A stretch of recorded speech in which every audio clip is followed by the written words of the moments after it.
I have no idea whether we're doing better. There are a fair number of cookie-cutter treatments out there that are being offered where all the clinician thinks they need to know is this veteran has a diagnosis of PTSD, and these are the treatments for it, and we're going to give this person the treatments, and there, we've done something. We're certainly doing a lot of things, but whether we're actually preserving veterans' capacity to have a flourishing life after war, a good life for a human being after war, I don't know. I just don't know. I've spoken to service members, including officers, who've told me that the one-size-fits-all response to any criticism of what's going on is, well, you volunteered for this. You volunteered for this. Well, I do not regard military service as a signing up for being a slave of the state. People must maintain moral agency. Especially officers must maintain moral agency. It seems to me that we really need several things. One is we need massive education for the families and for the veterans and for employers, civilian employers. Boy, you look at these guardsmen and reservists who are coming back to a civilian setting. They've lost the social support. Their families don't have the social support of the families on a base. And they come back, and sometimes they've lost everything. They've lost their job, sometimes their house, sometimes they've lost their families because after a third deployment or something, the spouse says, I've had enough, and I'm taking the children and going back to my parents. And they've lost everything. But let's talk about what we need, some process of moving people back to civilian life. I had an experience at an Army conference where it was soliciting graybeards like myself for some ideas, and I said, I think it's critical that we have a period, probably no less than a month, at the end of each term of enlistment, when somebody's going to leave the service, where you bring the family and the service member to a place where they get together with other families, and the service members who are leaving get together, and they get a chance to have a lot of education, a time to discuss it, question it. The typical way of mustering somebody out of the service is that they gather everybody on a big base into the largest auditorium on the base, and there's a succession of briefers.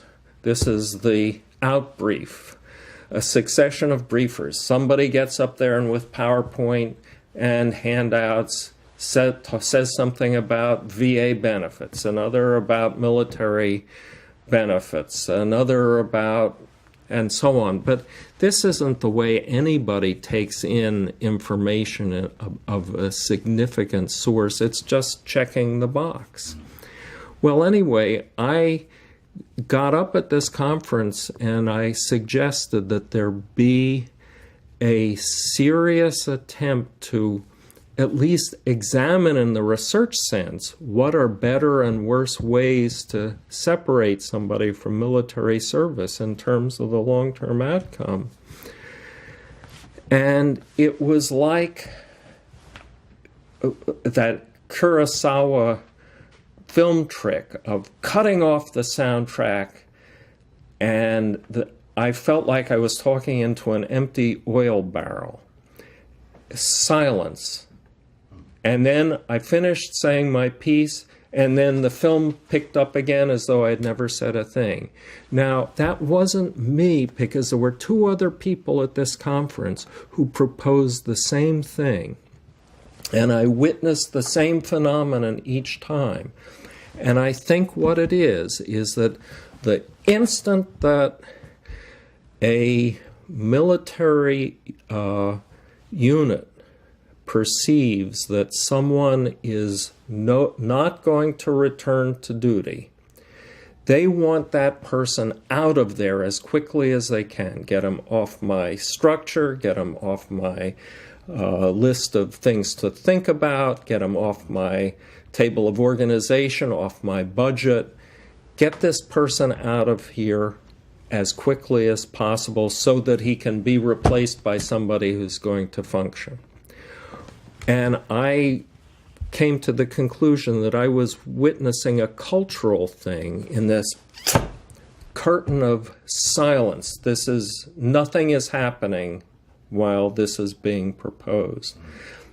And it will cost the armed services something to do a decent job of separating the service members and their families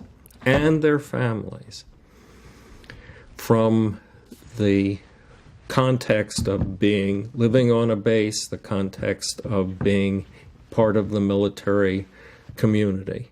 I present myself as a missionary from the veterans I've served. They don't want other young kids wrecked the way they were wrecked, so listen up, and here's how you protect them. And how you protect them is in the qualities of the military institutions. Do you keep people together and promote the creation of positive qualities of community in the face-to-face unit? And critical to that is the policies that keep the units stable. Train them together, send them into danger together, and bring them home together. Not rocket science. The second is expert, ethical, and properly supported leadership. And we've already talked a good bit about that. And the third is prolonged, cumulative, and highly realistic training for what people actually have to do and face. So my mantra is cohesion, leadership, and training. Cohesion, leadership, and training. And that those are very sensitive to policy. They're very sensitive to practices of the military services and to the military culture.